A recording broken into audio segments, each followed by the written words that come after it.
At that stage, a man appeared on the scene, a brilliant individual who took the ICS exam, the toughest exam in the world. Was so brilliant that he actually topped the exam, but the examiners who were British, they gave him lower marks in the interview because they knew he was a revolutionary of nature. He was against the British Empire. The Cambridge-educated Subhas Chandra Bose stood fourth in the ICS exam and then resigned. Nobody had ever resigned from the ICS after entering the service. He was the first man telling the British, I don't want the best that you can offer me.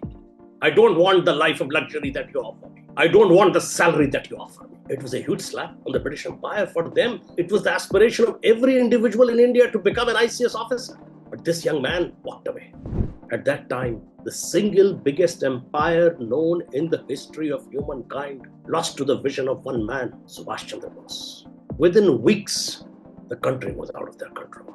And the first sign came when the Royal Indian Navy revolted in Bombay. If you go to Bombay now, Mumbai, you will see there's a statue talking about that revolt. It was not an ordinary revolt. It was not an ordinary mutiny. It lasted many days. And it was across the country, in Karachi, in Mumbai, in Vizag, in Kochi, 10 naval establishments. People refused to go to work. They wanted independence. Suddenly, people who had served the British Empire started saying Jai Hind, refusing to salute the Union Jack, tore it down, put a different flag over there. They scribbled Jai Hind on top of each of those ships. On 15th March 1946, Clement Attlee, Prime Minister of England, got up in the House of Commons and made the announcement India was waiting for decades to hear that they had set a time for making India free. They couldn't carry any longer. The clash of loyalty that happened, the outcome of the Azad Hind Fauj, Netaji's vision, and the INA trial tested the British Indian Army's loyalty. And they were no longer willing to be loyal to the emperor in England.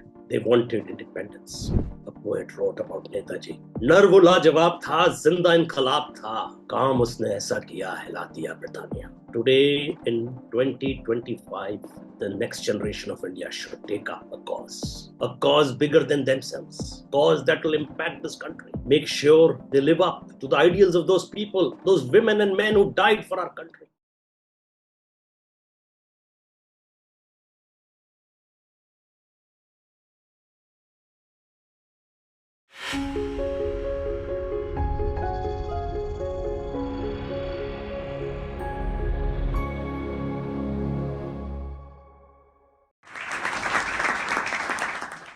Thank you, Ratun. Indus University has been doing this for a while. I've done talks for them in the past. Excellent discussions that have come through this, and they've gone all over the world. So I must congratulate them for taking this initiative. We are back in April 2025 to discuss an event that happened 80 years ago. How could a trial impact the future and the destiny of India? How could just a trial that happened so many years ago change the lives of 350 million people of this part of the world? For that, we'll have to step back into history, step back a few more years. It was 18th September 1857. Red Fort in Delhi. The first war of India's independence was reaching its culmination. Hukumat of Britannia's East India Company had sent its army to take over Delhi. Delhi had been the capital of the Mughal Empire, and before that, many empires of India. The objective of East India Company was to take Red Fort and plant the flag of Britain, the Union Jack, on top of it. At about 11 o'clock on 18 September 1857, the Indian sepoys, or the forces that were fighting against the Hukumat of Britannia's East India Company, had reached a point where they knew they might lose. because the East India Company's army had broken through Kashmiri Gate. They were approaching the Red Fort. In the history of warfare, this has been recorded as one of the bloodiest battles.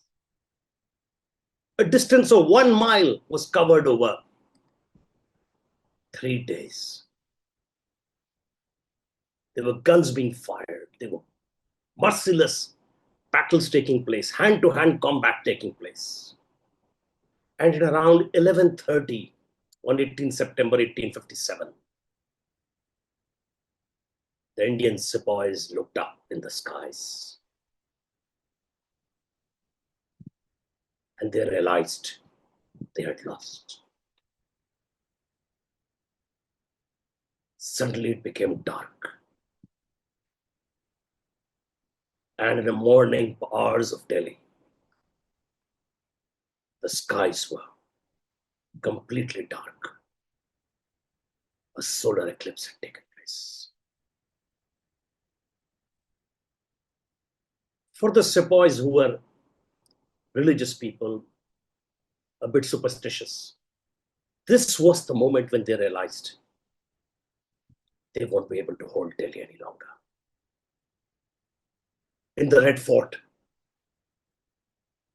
Bahadur Shah Zafar, who was a nominee of the East India Company, not really an emperor,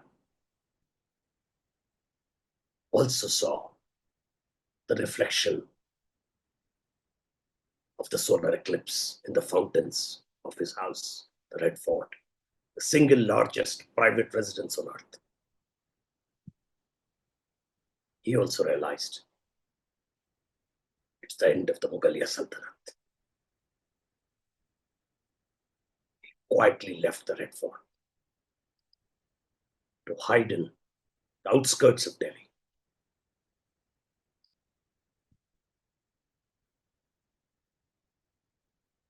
The East India Company's army moved forward, went into the Red Fort, took over the Red Fort. And on 21st September 1857, the citizens of Delhi, by now completely anguished by the slaughter that was happening around the city, every person was being harassed, pulled out of their house being attacked by the British soldiers. Absolute mayhem and loot happening around the city. Heard the sounds of cannon fire. 101 cannons were fired, one after the other. This signified the arrival of the British in Delhi. The Union Jack was flying on the Red Fort. From that morning onwards, the citizens of India were under the domain of the British Empire. The soldiers sang, "God Save the Queen." Kaiser-e-Hind Victoria, living in London, thousands of miles away, was ruling over this part of the world. There was absolute devastation after that.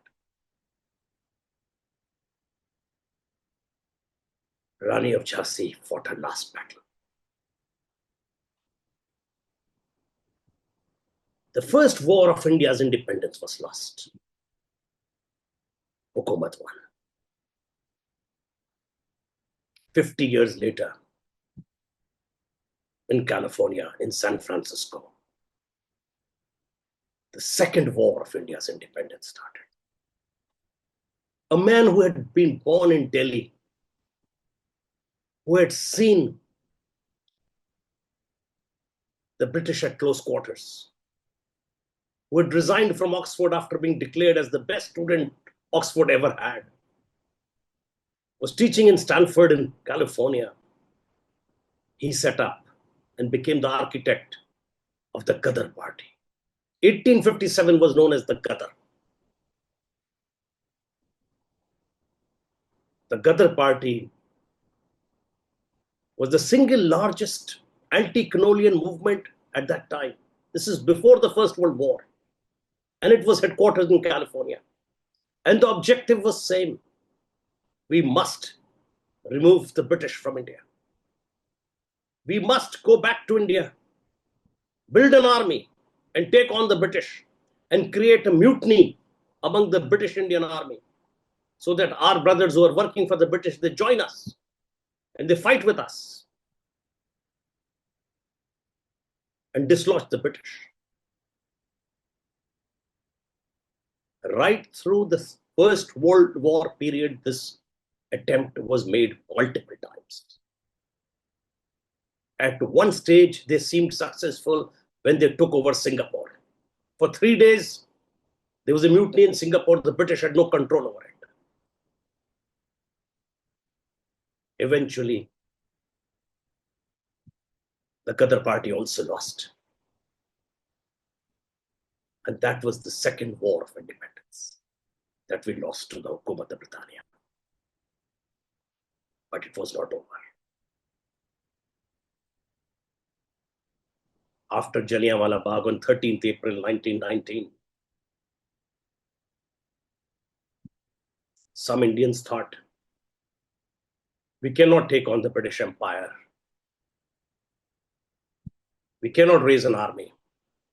We must follow the path of non-violence. We should spend our energy in civil disobedience. But the British were not an easy set of people. They loved having drawing room discussions and courtroom battles with the Indians.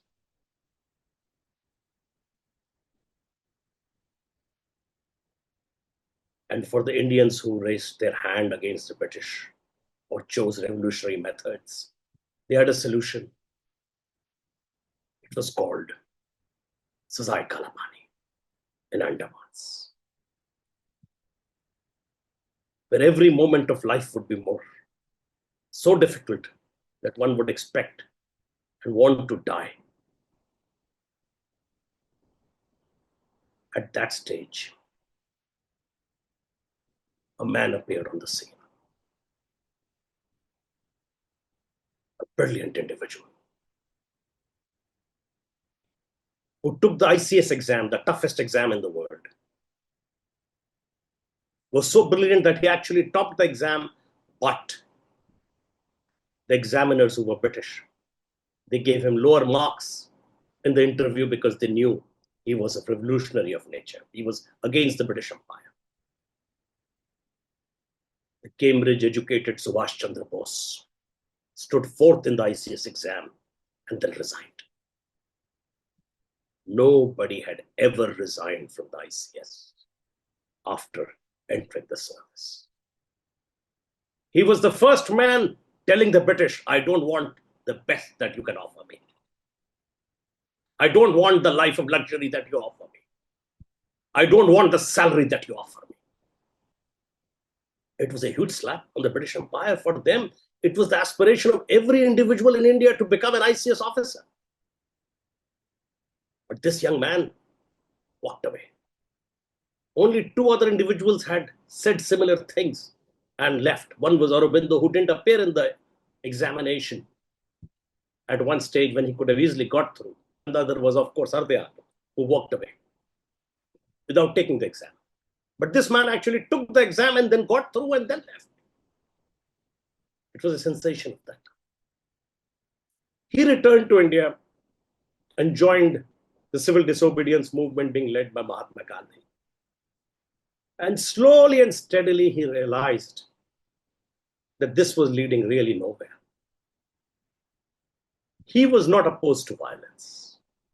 He thought this whole strategy of non-violence will work up to a point, but ultimately it will be violence that will send the British away. For Mahatma Gandhi, the ends and the means were the same thing. For Subhas Chandra Bose, he would use any means to get India's independence. Now we come to a very dramatic moment in Indian history, which actually impacted world history. 1938, Jawaharlal Nehru invited Subhash Chandra Bose back to India to become the president of the Congress Party. He became the youngest president of the Congress Party. He had been the mayor of Calcutta, the second largest city in the world after London. And he had been a man everybody knew in India. So it was logical for him to become the president of the Congress Party. After 1 year, he wanted a second term. And at that point, a situation arose. This is March 1939, when the Congress Party had an election and Mahatma Gandhi set up a candidate, Sitaram Ramaiah, against Subhash Chandra Bose. First time there was an election in the party. There were two groups.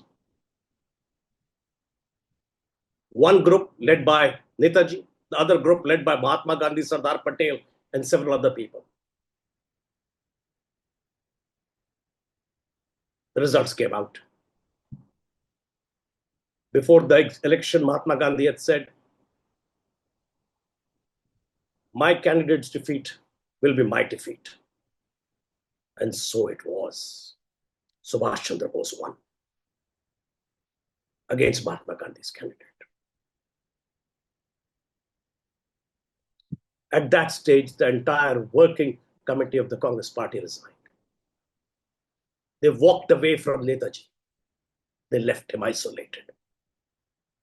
They made it so difficult for him that he eventually resigned as the president of the Congress Party in April. This is 1939, a very explosive year. The world is changing. Subhash Chandra Bose was moved out of the mainstream of India's political thought and sent out, banned in this period, replaced by somebody else who was not elected,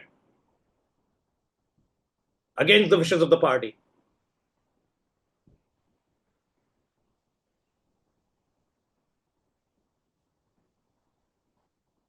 Subhash Chandra Bose formed his own party. In September 1939, the British went to war and Second World War started.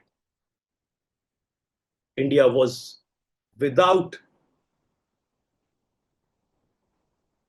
even being discussed, consulted, made part of that war.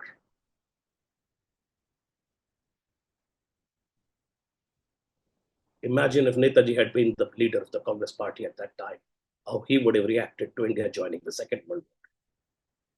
Anyway, he thought it was a great moment for India because the British were under pressure. And this was the time we could ask for our independence. None of that happened. Instead, Netaji was jailed. And with each day he heard on the radio that the press that the Germans were moving forward and the British were on the back foot, he realized that he would miss a golden opportunity sitting in the jail of getting his motherland free. He devised a plan.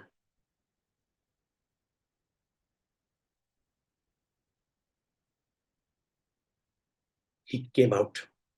He was kept in his house because he was kind of sick.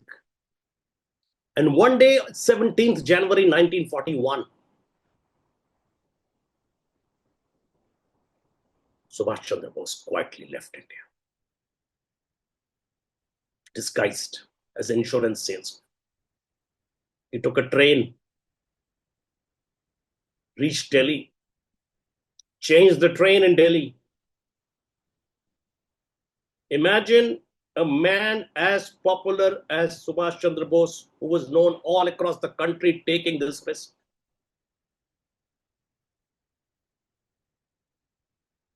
Reached Peshawar, crossed on foot through the mountains, the toughest mountain in the world, in the heart of Afghanistan, reached Jalalabad, and then Kabul. By now, the British had sent assassins to kill him. The assassins had reached Turkey. They were waiting for him in Turkey. They had somehow figured that he would go to Turkey from Kabul, and from Kabul, there was no way of doing anything over there. There was either going to Russia, which they didn't think it will happen, or Turkey to get to Germany.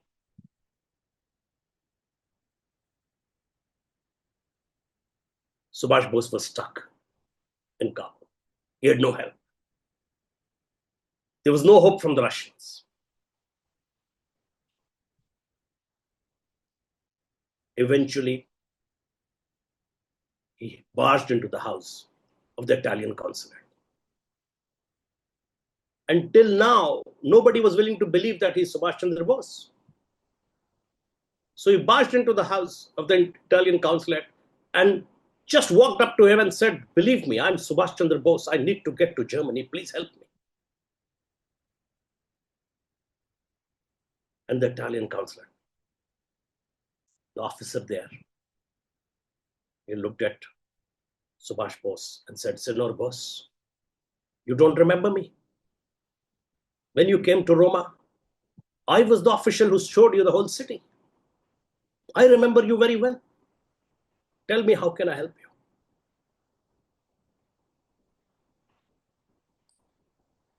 A passport was prepared overnight. German intelligence was involved. Quietly, a scheme was developed.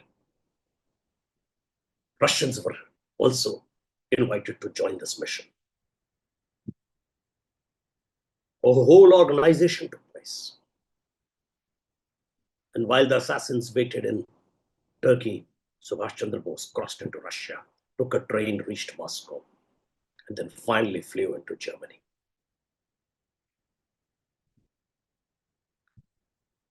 His escape from India was kept a secret. Nobody knew, not even his family knew where he is actually now. They had no way of finding out. They knew up to Kabul, but beyond that, nobody knew what is happening. There was no way to message anybody.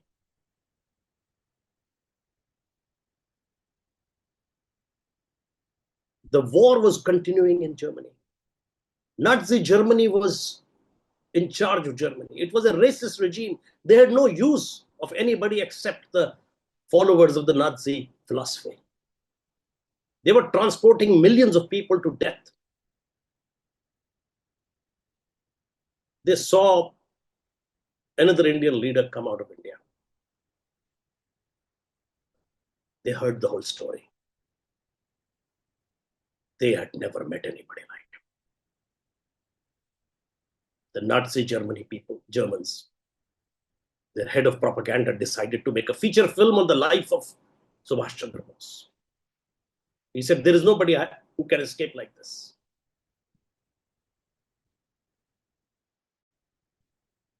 In the meanwhile, as Subhash Chandra Bose wanted, India went into an overdrive eventually and launched the Quit India movement. But it was too late. The British were very well prepared. They took care of everything. They just basically arrested the entire leadership of the Congress party and put them behind bars. Within 3 months, the Quit India movement was over. There was very little that could be done after that. A few incidents here and there did not really matter to the British. They still had full control over the country. The civil service was totally obedient to them. Only a couple of instances here and there. And majority of the army believed in the British Empire. The only problem was they had surrendered in Singapore. At that stage, when India was helpless, the leaders of the party were in jail. People started buying radios and specifically asking the sellers of these radios across the country,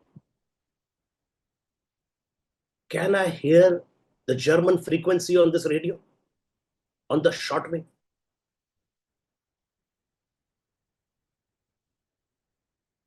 At the worst moment of India's freedom struggle, they had only one hope, and that hope was alive in Berlin, and that would come up on radio, in which a man would say from the other side, "I'm Subhash Chandra Bose speaking. This is Azad in the radio."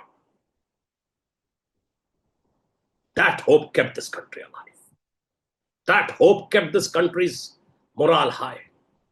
People knew one man is still out there who will bring us our freedom. It was a very difficult time. The Germans were not interested in India's freedom. Meetings after meetings for Subhash Chandra Bose were failures. At the highest level, he had met German people. The Nazis were not going to be able to help him at all. The only way he could get any help would be to get to Japan. Now, this is 1940s. Flying across continents is not possible right now. With great difficulty, planes go from one end of the world to another end, and it's not guaranteed. The Germans had one solution for this, and they proposed that to Subhash Chandra Bose. We will take you by the submarine. But even a submarine can't make the complete journey. It will have to be done via something called a submarine to submarine transfer. Subhash Chandra Bose was not a naval officer. He had never been in a submarine. I've never been able to confirm, but there is a possibility he didn't even know how to swim.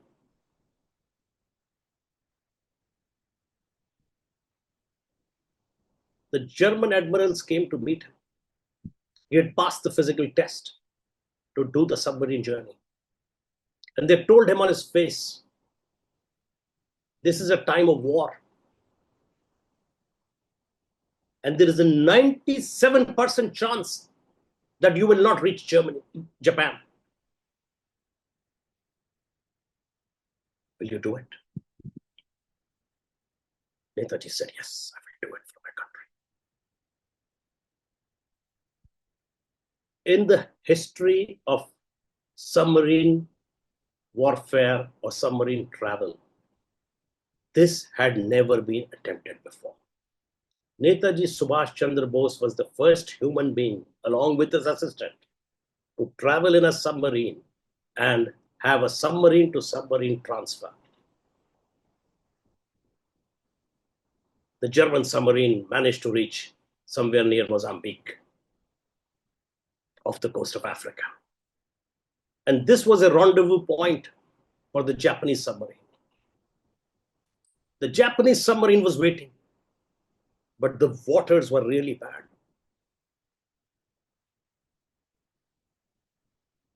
The ocean was in a boil. The Indian Ocean, the waves were 30 feet high. The submarines couldn't come close to each other because they would be hitting each other and breaking apart. They are just, small tents. Netaji was almost 6 feet tall. The height of the submarine was not even 6 feet. For 3 months, he had to stay in that submarine. It was the toughest journey imaginable. Finally, they somehow managed to get 2 submarines across from each other.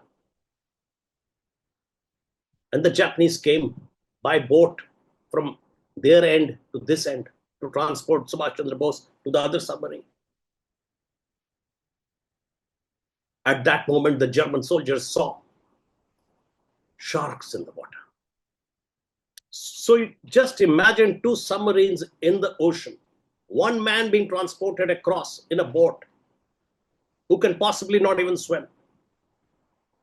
And there are sharks surrounding him. And why is he doing this? Because he has one mission, one idea: freedom for India. The Japanese as well as the Germans were shooting the sharks. Subhash Chandra Bose made it to the Japanese submarine along with his assistant and eventually reached Japan. In this phase of the war, the Japanese were losing. They had no hope. And of course, they had no interest in meeting Subhash Chandra Bose. They had a very low opinion of the Indians they had met before that, except Rabindranath Tagore and Rash Bihari Bose. They thought the Indians had lost to the British and they were working in the British Empire as soldiers and they had defeated those soldiers. So the Indians were of no consequence. Subhash Chandra Bose was given a suite in a hotel, Imperial Hotel in Tokyo, and made to wait for weeks before he finally got his first 15-minute meeting with the Prime Minister of Japan, Tojo. Tojo thought it'll be just a diplomatic meeting. I'll meet this guy and let him go. That meeting was a revelation for him. The personal magnetism of Subhash Chandra Bose completely overawed Premier Tojo, who was a leader in his own right, the leader of a major country. That meeting went on and on. Tojo decided that Subhash Chandra Bose must be presented to the cabinet and the heads of the Army, Air Force, and Navy. And the cabinet and the forces had decided that he must be presented to the parliament. There is something unusual about him. We have never come across such an individual. The Japanese called him the Indian samurai, out of respect. And Tojo and Netaji reached Singapore to take charge of what was the Indian National Army. It had broken apart twice. Now Netaji was going to take charge of this army. And in Singapore, Netaji finally found the mission of his life. He stood on stage and said those magical words, which reverberate in India even 85 years later, 80 plus years later. तुम मुझे खून दो, मैं तुम्हें आजादी दूंगा. Thousands and thousands of people joined the Azad Hind Fauj. People gave away all their belongings. People sent their sons to fight for India's freedom.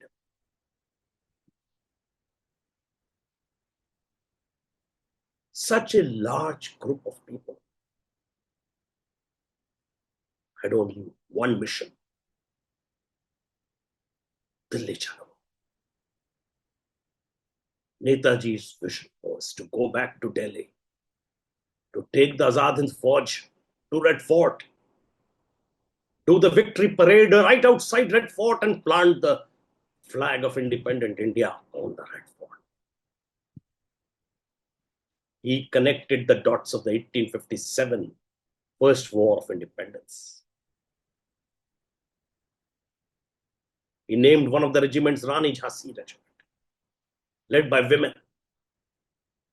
Unheard of. He connected the dots of Gadar Party and took the remnants of the Gadar Party, include Rash Bihari Bose people in that part of the world, as part of the Azad Hind Fauj. He united the army of India for the first time. Before Azad Hind Fauj, the army had kitchens for each community, each region, each religion, each faith. In INA, there was only one kitchen, one slogan, Delhi Chalo, one salute, Jai Hind, and one leader, Subhash Chandra Bose. India could not be India without such greatness. Kadam kadam badhaye ja, khushi ka neend kare ja. The army moved forward. This 30,000 strong army had people from every faith. They had the Gandhi Brigade, they had the Nehru Brigade, Azad Brigade, Rani Jhansi Regiment. The Japanese were amazed. They said, once you win this war and you cross over into India, plant our flag on the Red Fort, you will be the leader of India. Netaji said, no, we have many leaders in India. We will have a democratic form and we will select a leader from the people. I'm not the only leader. And he told his soldiers, till you reach the border of India, I'm your leader. But once you cross into India, Mahatma Gandhi is your leader. Maulana Azad, in his book India Wins Freedom, has said that he was amazed by the transformation of Mahatma Gandhi when he saw him speak in favor of Subhas Chandra Bose with great admiration for this man who had outwitted the British, accomplished the impossible, and was now on radio almost all the time urging his country to revolt against the British. On 14th April 1944, the flag of India was planted in Morang near Kohima. Andamans were free by now. The war was not going well.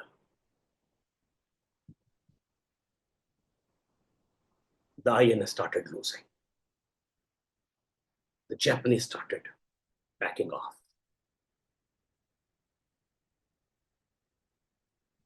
The battles of Kohima and Imphal are considered the bloodiest battles of Second World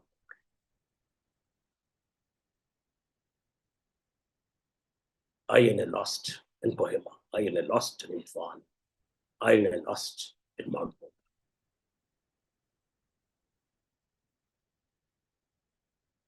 Eventually, the Japanese lost the war. 2 bombs ensured their surrender. Hiroshima and Nagasaki were destroyed. But Netaji had not surrendered. The Indian National Army still outside the scope of the British surrender. At that stage, he announced, the roads to Delhi are many and Delhi remains our goal. Delhi chalo. We'll find another way. The story of Netaji's life from that moment onwards, around 18th of August 1945, is adrift in the fog of time. But his Azad Hind Fauj reached the Red Fort.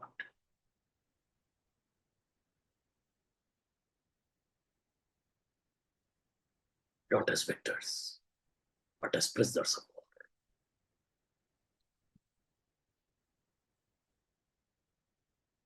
The British Indian Army decided that they must make an example of Subhash Chandra Bose and his army. They were traitors. They had given up their oath to the King Emperor and fought on the side of the Japanese. They rubbished the image of Netaji across the country. They called him a puppet. They called him a person who would bring the Japanese to rule over India.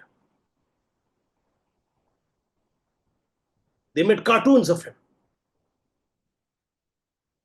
Of course, they censored all the news, actual news about Netaji and the Indian National Army. And then they, a nation that wins a war, a nation that is victorious in Second World War, is sometimes so caught up with their victory that they make mistakes. And they made a huge mistake. The biggest blunder of the British Empire was setting up the Indian National Army trials. They decided to make an example of 3 officers by doing a court-martial at the Red Fort. Captain Shah Nawaz Khan, Captain Prem Kumar Sehgal, and Lieutenant Gurbaksh Singh Dhillon. This is 1945. This is November 1945. The war is over. 3 men are being tried in the Red Fort. The Congress party has been, now the leadership is out of jail.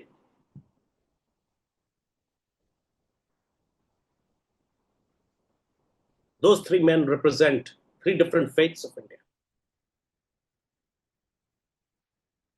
India is in a very unusual situation. There is a demand for a separate country. The best years of the lives of the leadership of Congress are over. They are old men. Their mission to gain independence from the British has somewhat failed. Because even after the war, even after Hitler is dead and the Japanese have surrendered, the new Prime Minister in England is not saying as yet that India will be free. There are hints of self-governance, but not freedom, not independence. Jawaharlal Nehru, Asif Ali, lawyer in Delhi, they had a conversation. And Asif Ali told him. Asif Ali was also the lawyer of, and the main lawyer of the Lahore conspiracy case and Bhagat Singh's lawyer. That was an important trial also. Asif Ali told Jawaharlal Nehru, we have had people come from every village in this part of the world and tell us only one thing. Get those 3 men, Shah Nawaz Khan, Prem Sehgal, and Gurbaksh Singh Dhillon. Make sure they get free. They should not be sentenced. All of a sudden, across the country, there was the talk of a man called Subhas Chandra Bose. There's a Azad Hind Fauj. News started filtering in. Censorship couldn't stop it anymore. Images started emerging on newspaper headlines of women holding guns, marching. Rani Jhansi Regiment. There was a completely different mood. Every individual in North India and the rest of the country wanted to find out what was this about? Who were these people? And then they heard the truth. That Netaji had actually gone to battle with the British Empire. He had taken arms. He was the only leader who had actually fought in a battlefield against the British Empire. He was willing to sacrifice his life, and so were his people, to get India free. This captured the imagination of the country. People who were against Netaji, people who didn't believe in him, people like Sardar Patel who opposed him, had immediately turned around and became huge admirers of this individual. He had accomplished what Gandhiji could not have done. He had united the country. In the history of independence struggle, this was a unique moment.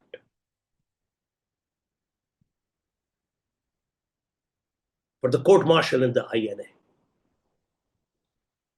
Sardar Patel ensured the best team will go out and defend our people. At the same time, the British fixed the match. They wanted to make such an example of these 3 people that the Indians remember that they are the rulers and they can do and get away with anything. And that was the kind of time where that used to happen very often. They had managed to get rid of every single revolutionary who came in their life. For them, these three guys, these three men, were that kind of individuals. An interrogation camp was set up in Rangoon. An officer walked in and started interrogating a young woman. She was from Azad Hind Fauj. Her name was Lakshmi Sehgal. Lakshmi Swaminathan at that time, Dr. Lakshmi Swaminathan. The British soldier said, "Officer, you took up arms against the British Empire. Do you know what I could have done to you if I had met you in the battlefield?" She said, "I don't know what you would have done to me, but I would have killed you."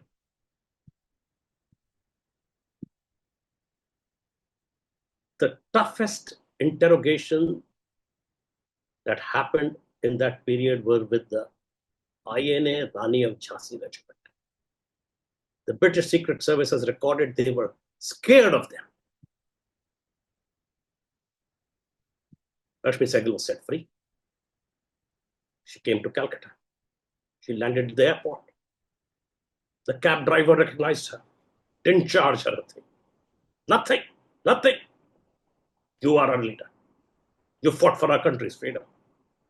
She went into a hotel to stay, eat somewhere, nothing. All over the country, wherever they are, the soldiers were going back home. Everything was free for them. They had fought for India's freedom. When people knew they were being transported by train, the trains would be stopped. People would come and shout, "Netaji Zindabad, Jai Hind."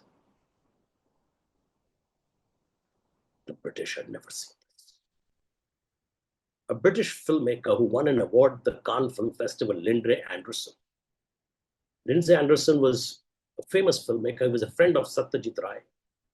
At that time, he was the son of a major general born in Bangalore. He was in military intelligence in India. And Lindsay Anderson was in charge of transporting the INS soldiers to Red Fort. And he's recorded in his biography. There was no reason to hold these people. They were doing exactly what a Britisher would have done in similar circumstances. In fact, he had immense respect for such people. And against the wishes of his seniors, he would go and have dinner and lunch with such officers who he thought were the best of the people. So even in the British group of individuals who were ruling the country, they also felt that there was something amiss here.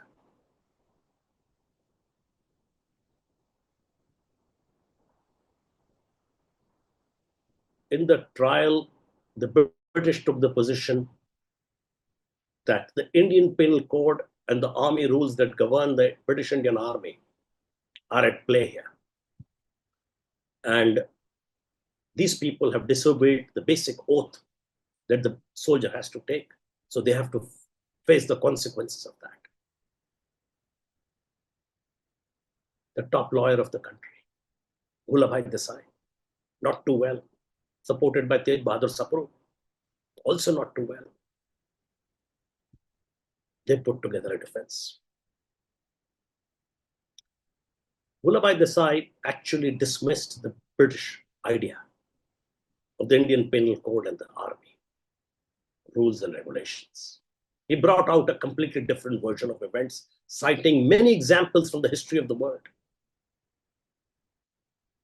This was a legitimate army of a government that was recognized by many nations, fighting its war for liberation. So their logic for sacrificing their lives for their motherland is of the highest honor. They are not traitors, they are actually patriots. By now, the news of Netaji's army, the songs that were inspiring the army, Kadam Kadam Badhaye Ja, were all over India. A film was smuggled in from Singapore with images of the army. And Sardar Patel ensured that it was quietly brought in without the customs getting to know about it. And it was duplicated and shown across the country. There was absolute fervor. 1945, Diwali was not celebrated in Delhi. 1945, Diwali was not celebrated in Lahore. 1945, Diwali was not celebrated in many parts of India. This had never happened.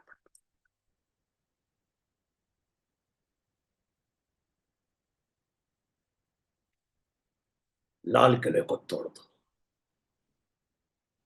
Shahnawaz Sehgal Dhillon को छोड़ दो. In every lane, in every city, in every street corner, this was the slogan. It did not stop here. Every soldier of the Indian National Army came from a certain stock of this country. They had relatives in the Indian Army, the British Indian Army. They were murmurs in the British Indian Army. Things are going haywire. Our brothers are being tried in a court in Red Fort.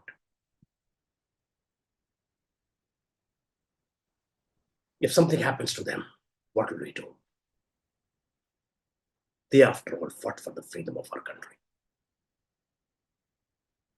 Letters started arriving at the office of the Commander-in-Chief, Claude Akenlock. He was not an ordinary soldier. His father had actually fought the 1857 war. He knew the history of this country very well. He was a very popular army officer. Even now, in Old Delhi, at the Old Delhi railway station, there is a section of that station named after him. Even now, Claude Akenlock asked his army commanders to send him confidential reports of what is happening. A report came to him from G.D. Birla, the richest man of India at that time. He was sitting on top of a heap of dynamite. Other reports came from other soldiers, senior officers. Not a good situation. We are hearing all kinds of things. Maulana Azad was received by army officers who said, and soldiers who said, we want to fight for our country. Mahatma Gandhi got a similar response in Karachi. The reports of mutiny, possible mutiny happening across the country. But the match was, as I said, fixed. And despite the best efforts of Vallabhbhai Desai and the rest of the team, the British basically decided to send Shah Nawaz Khan, Prem Sehgal, and Gurbaksh Singh Dhillon to Sazai-e-Kala-Pani. But one signature was required. That was the signature of Field Marshal Walker.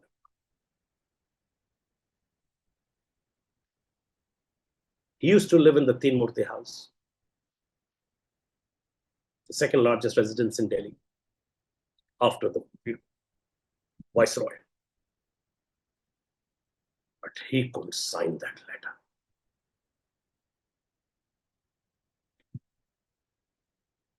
He actually decided to let Shah Nawaz Khan, Prem Sehgal, and Gurbaksh Singh Dhillon be let off.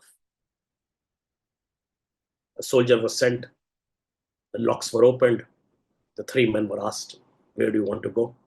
You're free. Absolutely. And they had no idea what to do. They just walked out of the Red Fort. Nobody expected this. They first went to civil lines and then they finally went to Kucha Chelan in Daryaganj in Delhi, where the office of the INA, Asif Ali had set up the office of the INA Defense Committee. Within minutes, the entire city arrived there. They were garlanded. Subhas Chandra Bose Zindabad, Azad Hind Fauj Zindabad.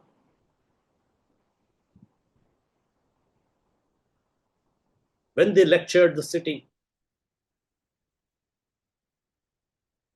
they came on stage to speak.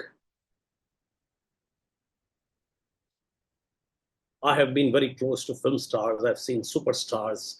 I've worked with them all over the world. I've seen the fervor they create. But these three men, they were way, way, way beyond that. Wherever they went, and they've written about this in their books, in their memoirs, people would just want to touch them. They felt associated with them. Women were actually piercing their hands and taking out some blood and putting it on their foreheads. At that time, the single biggest empire known in the history of humankind lost to the vision of one man, Subhas Chandra Bose. Within weeks, the country was out of their control. And the first sign came when the Royal Indian Navy revolted in Bombay. If you go to Bombay now, Mumbai, you will see there's a statue talking about that revolt. It was not an ordinary revolt. It was not an ordinary mutiny. It lasted many days. And it was across the country, in Adan, in Karachi, in Mumbai, in Vizag, in Kochi. 10 naval establishments. People refused to go to work. They wanted independence. Suddenly, people who had served the British Empire started saying Jai Hind, refusing to salute the Union Jack, tore it down, put a different flag over there. They scribbled Jai Hind on top of each of those ships. Things were out of control. They were out of control to an extent that the British had to get bigger destroyers and ships from Singapore to come and control the situation for them. Eventually, Sardar Patel had to step in and stop the mutiny. Otherwise, there was no way to stop it. On 15th March 1946, Clement Attlee, Prime Minister of England, got up in the House of Commons and made the announcement. India was waiting for decades to hear that they had set a time for making India free. They couldn't carry any longer. The clash of loyalty that happened, the outcome of the Azad Hind Fauj, Netaji's vision, and the INA trial tested the British Indian Army's loyalty. And they were no longer willing to be loyal to the emperor in England. They wanted independence. And without the control of forces across the country, many parts reported revolts. Specifically in Jabalpur, there was a huge revolt in the army. After having lost the control of the Indian army, the British had nowhere to go. They just had to save their lives and leave.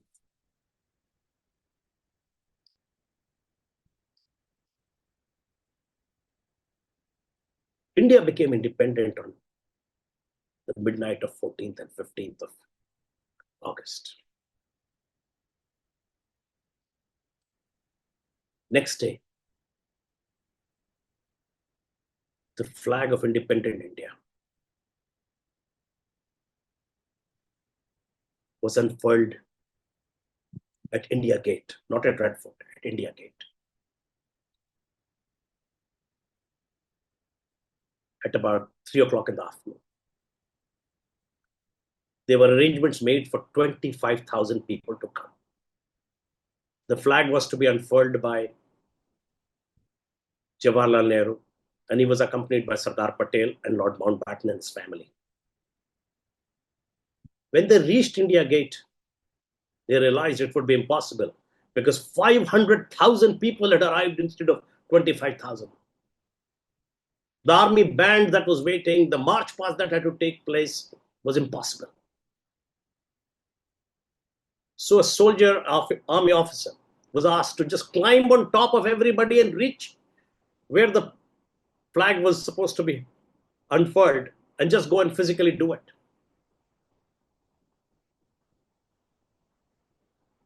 As he unfurled the flag of independent India at the India Gate, a BBC cameraman was shooting that event, filming that event. And he looked into the skies where the flag was. And beside the flag, on the afternoon of 15th August 1947, there was a rainbow. India had become free. From the solar eclipse of 18 September 1857 to the rainbow, 15th August 1947. The next morning, the tricolor color was fluttering on the Red Fort. Jawaharlal Nehru made a speech. Shah Nawaz Khan led the Indian National Army soldiers and did his victory parade.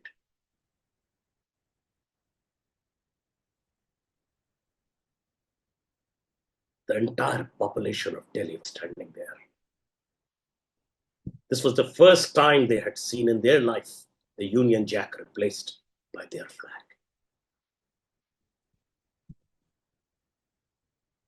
In that group of people, there was a man called Hanuman Sahai. He had spent 5 years in Sazai Kalapani in Andamans. He was a member of the Qadar Party. He was part of the plot that involved throwing a bomb at the viceroy.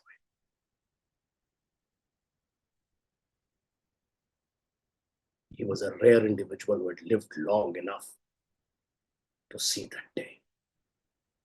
Majority of the people who fought for our independence in the first war of independence, in the Ghadar Party, all are revolutionaries. And so many soldiers of Azad Hind Fauj did not live to see that.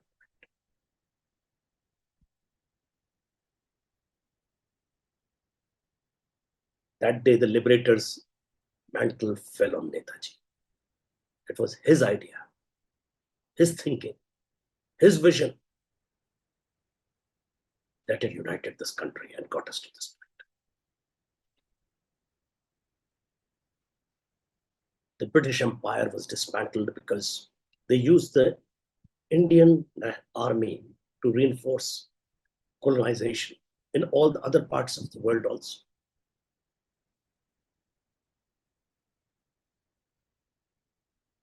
A poet wrote about Netaji. नर वो लाजवाब था, जिंदा इनकलाब था, काम उसने ऐसा किया, हिला दिया Britannia. Today in 2025, the next generation of India should take up a cause bigger than themselves, a cause that will impact this country.